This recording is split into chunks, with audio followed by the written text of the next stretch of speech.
ओम शांति। आज हम सुनेंगे 17/4/2025 की प्रातः मुरली क्लास। मुरली का सार है, मीठे बच्चे, यह रूहानी हॉस्पिटल तुम्हें आधा कल्प के लिए एवर हेल्दी बनाने वाली है। यहाँ तुम देही अभिमानी होकर बैठो। प्रश्न है, धंधा आदि करते भी कौन सा डायरेक्शन बुद्धि में याद रहना चाहिए? उत्तर है, बाप का डायरेक्शन है। तुम किसी साकार व आकार को याद नहीं करो। एक बाप की याद रहे तो विकर्म विनाश हो। इसमें कोई ये नहीं कह सकता कि हमें टाइम नहीं है। सब कुछ करते भी याद कर सकते हो। ओम शांति। मीठे मीठे रूहानी बच्चों प्रति बाप का गुड मॉर्निंग। गुड मॉर्निंग के बाद बच्चों को कहा जाता है, शिव बाबा को याद करो। बुलाते भी है पतित पावन, आओ आकर हमें पावन बनाओ। तो बाप पहले पहले यही कहते हैं, रूहानी बाप को याद करो। रूहानी बाप तो सबका एक ही है। फादर को कभी सर्वव्यापी नहीं कहा जाता। तो जितना हो सके पहले पहले शिव बाबा को याद करो। कोई भी साकार या आकार को याद नहीं करो सिवाय एक बाप के। तो बिल्कुल ये सहज है ना। मनुष्य कहते हम तो बिजी है, हमें फुर्सत ही नहीं, परंतु इसमें तो फुर्सत सदैव है ना। बाप युक्ति बताते हैं, यह भी जानते हैं कि बाप को याद करने से हमारे पाप भस्म होंगे। मुख्य बात तो यह है। धंधे आदि की कोई मना थोड़ी कर रहे बाबा ने, धंधा आदि की मना नहीं है। यह सब करते सिर्फ बाबा को याद करो तो विकर्म विनाश हो। यह तो समझते हैं कि हम पतित हैं। साधु संत ऋषि मुनि यह सब साधना करते हैं। साधना की जाती है भगवान से मिलने की। सो जब तक परमात्मा का परिचय न हो तब तक तो मिल भी नहीं सकते। तुम जानते हो बाबा का परिचय दुनिया में कोई को नहीं है। देह का परिचय सबको है, बड़ी चीज़ का परिचय झट हो जाता है। आत्मा का परिचय तो जब शिव बाबा आवे तब समझावे। आत्मा और शरीर दो चीज़ें हैं। आत्मा एक स्टार है, बहुत अति सूक्ष्म है, उनको कोई देख नहीं सकते इन आँखों से। तो यहाँ जब आकर बैठते हैं तो देही अभिमानी मन आत्मा अभिमानी होकर बैठना है। यह भी एक हॉस्पिटल है ना। आधा कल्प के लिए अवर हेल्दी होने की ये हॉस्पिटल है। आत्मा तो अविनाशी है, कभी विनाश नहीं होती। शरीर विनाशी है। अब तुम्हारी बुद्धि में यह बैठा हुआ है कि हम आत्मा अविनाशी है, हम 84 जन्म लेते, ये ड्रामा है। इसमें धर्म स्थापक कौन कौन कब कब आते हैं, कितने जन्म लेते होंगे, यह सब जानते हो। 84 जन्म तो गाए जाते हैं, जरूर किसी एक धर्म के होंगे। सभी के तो 84 जन्म हो न सके। सब धर्म इकट्ठे तो आते नहीं। हम दूसरों का हिसाब क्यों बैठ निकालें। जानते फलाने फलाने समय पर धर्म स्थापन करने आते हैं, फिर उनकी वृद्धि होती है। सब सतो प्रधान से तमो प्रधान होने ही है। दुनिया जब तमो प्रधान होती है तब शिव बाबा आते हैं सतो प्रधान दुनिया स्थापन करने।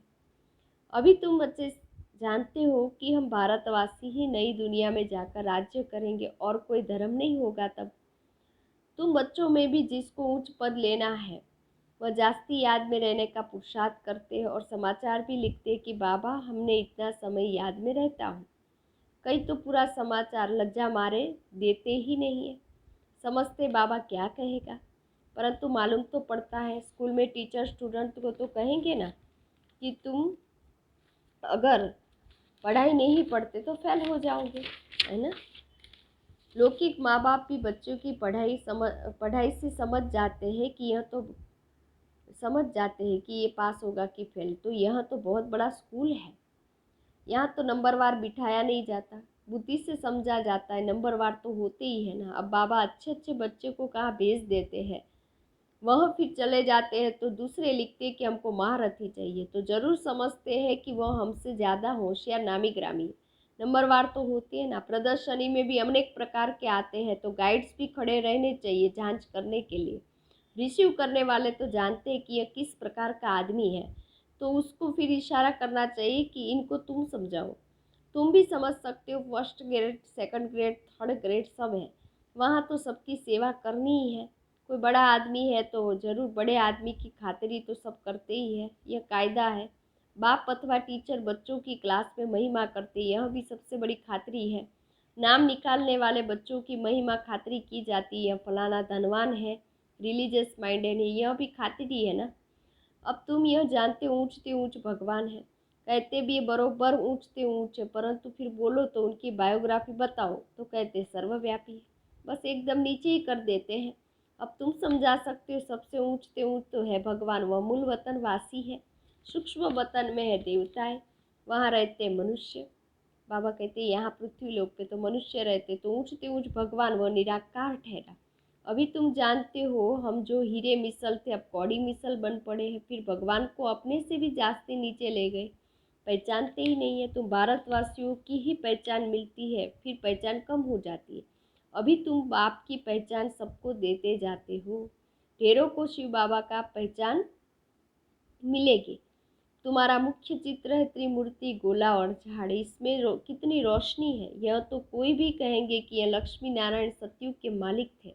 अच्छा, सतयुग के आगे क्या था यह भी तुम जानते हो। अभी कलयुग का अंत है, प्रजा का प्रजा पर राज्य है। अभी राजा ही तो है नहीं, कितना फर्क है।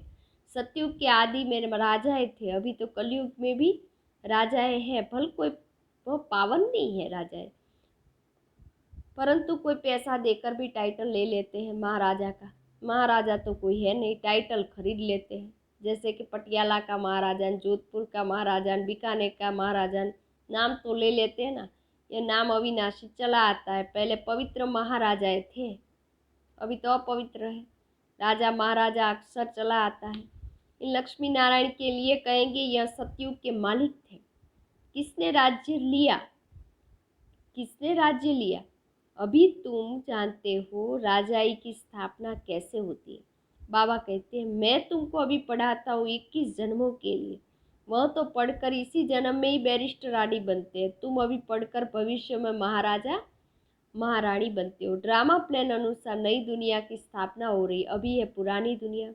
भले कितने भी अच्छे अच्छे बड़े महल है, परंतु हीरे जवाहरात के महल तो बनाने की कोई में ताकत नहीं है।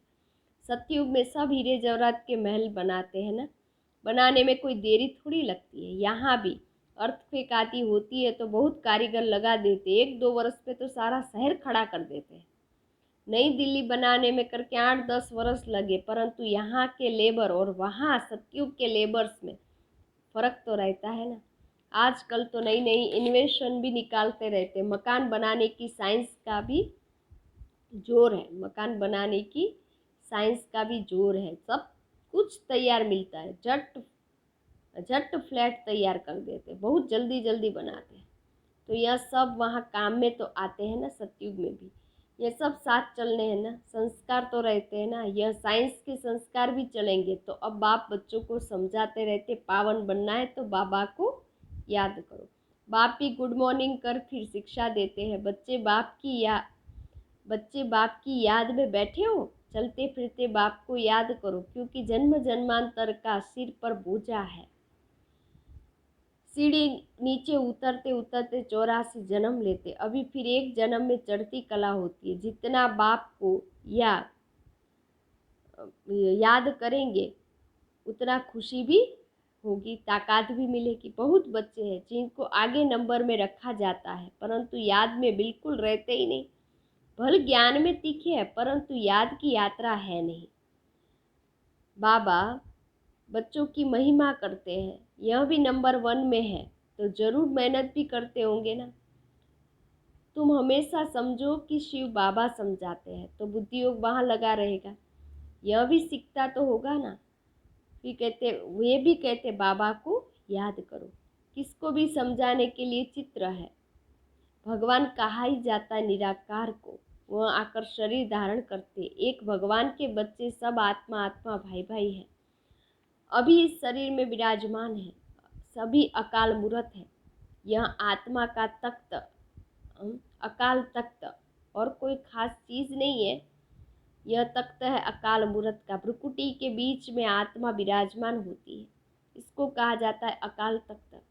अकाल तख्त अकाल मूर्त का ये आत्मा सब अकाल है। कितनी सूक्ष्म, अति सूक्ष्म आत्मा है। बाप तो ये निराकार, वह अपना तख्त कहाँ से लाए। बाबा कहते मेरा भी यह तख्त है, मैं आकर इस तख्त का लोन लेता हूँ। मैं ब्रह्मा बाबा के तन में प्रवेश करके इनका शरीर, तख्त माना शरीर, ब्रह्मा के साधारण बूढ़े तन में अकाल तख्त पर आकर बैठता हूँ। अभी तुम जान गए हो सब आत्माओं का यह तख्त है। मनुष्य की ही बात की जाती है, जानवरों की बात नहीं। पहले जो मनुष्य जानवर से भी बदतर हो गए, वह तो सुधरे। कोई जानवर की बात पूछे तो बोले पहले अपना तो सुधार करो। जो मनुष्य जानवर जैसे हो गए तो फिर सतयुग में तो जानवर भी बड़े अच्छे फर्स्ट क्लास होंगे। कीचड़ा आदि कुछ भी नहीं होगा। किंग के महल में कबूतर आदि का भी कीचड़ा हो तो दंड डाल दे, समझे। सतयुग में राजाओं के महल में कभी कबूतर भी नहीं आ सकता। अगर आया और कीचड़ा किया तो भी दंड डाल देते। जरा भी कीचड़ा नहीं, वहाँ बड़ी खबरदारी रहती है, पहरेदार रहते हैं। कभी कभी कोई जानवर आदि अंदर घुस न सके, बड़ी सफाई रहती है। लक्ष्मी नारायण के मंदिर में भी कितनी सफाई रहती है। शंकर पार्वती के मंदिर में कबूतर भी दिखाते हैं।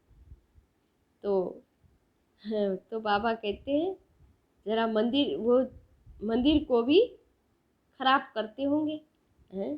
शास्त्रों में तो बहुत दंत कथाएं लिखती है। अभी बाप बच्चों को समझाते, उसमें भी थोड़े जो धारणा कर सकते हैं, बाकी तो कुछ न कुछ समझते हैं। बाप बच्चों को कितना प्यार से समझाते, बच्चे बहुत बहुत मीठे बनो, मुख से सदैव रतन ही निकलते रहे। तुम हो रूप बसंत ज्ञानी और योगी, तुम्हारे मुख से पत्थर नहीं निकलने चाहिए। आत्मा की ही महिमा होती है। आत्मा कहती है मैं प्रेसिडेंट हूँ, मैं फलाना हूँ, मेरे शरीर का नाम यह है। अच्छा, आत्मा एक किसकी बच्ची है? किसके बच्चे हैं? आत्मा एक परमात्मा के बच्चे हैं, तो जरूर उनसे वर्षा मिलता होगा। वह फिर सर्वव्यापी कैसे हो सकता है? तुम समझते हो कि हम भी पहले कुछ नहीं जानते थे, अभी कितनी बुद्धि खुली है। तुम कोई भी मंदिर में जाएंगे, समझेंगे यह तो सब झूठे चित्र है। 10 भुजाओं वाला, 1000 भुजाओं वाला, हाथी की भी सूंड वाला कोई चित्र होता है क्या? यह सब है भक्ति मार्ग की सामग्री। वास्तव में भक्ति होनी चाहिए एक शिव बाबा की, जो सबका सदगति दाता है। तुम्हारी बुद्धि में यह लक्ष्मी नारायण 84 जन्म लेते हैं, फिर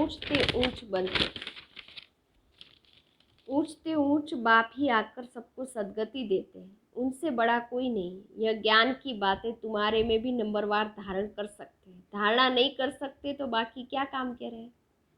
कोई तो अंधों की लाठी बनने के बदले अंधे ही बन जाते हैं। वो गौ जो दूध नहीं देती है तो उसे पिंजरपुर में रखते हैं। यह भी ज्ञान का दूध नहीं दे सकते हैं। बहुत है जो कुछ पुरुषार्थ ही नहीं करते, समझते नहीं कि हम कुछ तो किसका कल्याण करें। अपनी तकदीर का ख्याल ही नहीं रहता, बस जो कुछ मिला सो अच्छा। तो बाप कहेंगे इनकी तकदीर में ही नहीं है। अपनी सदगति करने का पुरुषार्थ तो करना चाहिए।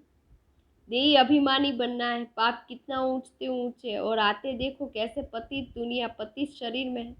उनको बुलाते ही पतित दुनिया में जब रावण बिल्कुल ही भ्रष्ट कर देता है, तब बाप आकर श्रेष्ठ बनाते हैं। जो अच्छा पुरुषार्थ करते वह राजा रानी बन जाते, जो पुरुषार्थ ही नहीं करते वो गरीब बन जाते।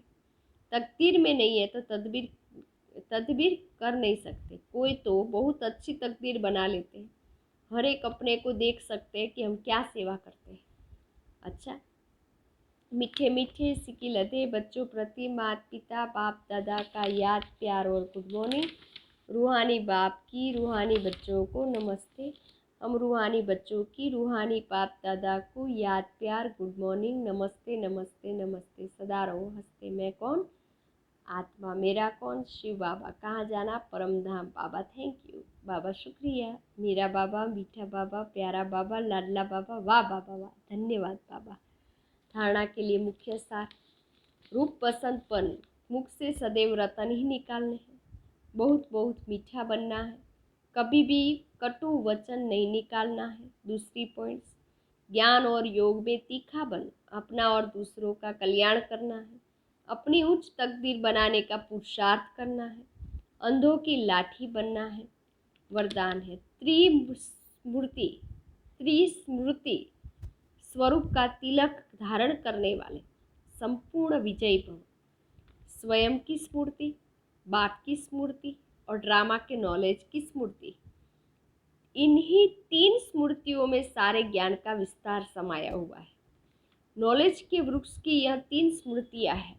जैसे वृक्ष का पहले बीज होता है, उस बीज द्वारा 2 पत्ते निकलते हैं, फिर वृक्ष का विस्तार होता है। ऐसे मुख्य है बीज, बाप की स्मृति, फिर 2 पत्ते हैं अर्थात आत्मा और ड्रामा की सारी नॉलेज।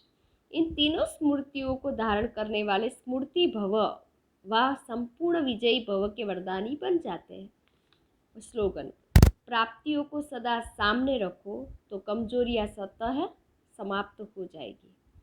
प्राप्तियों को सदा सामने रखो तो कमजोरियां सहज समाप्त हो जाएगी। अव्यक्त इशारे: कंबाइंड रूप की स्मृति से सदा विजयी बनो। संगम युग पर ब्रह्मा कुमार ब्रह्मा कुमारी अकेले नहीं हो सकते, सिर्फ बाबा के साथ का अनुभव, कंबाइंड पन का अनुभव इमर्ज करो।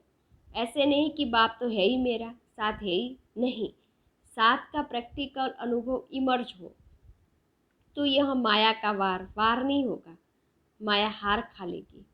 सिर्फ घबराओ नहीं, क्या हो गया, हिम्मत रखो, बाप के साथ को स्मृति में रखो तो विजय आपका जन्मसिद्ध अधिकार है। ओम शांति।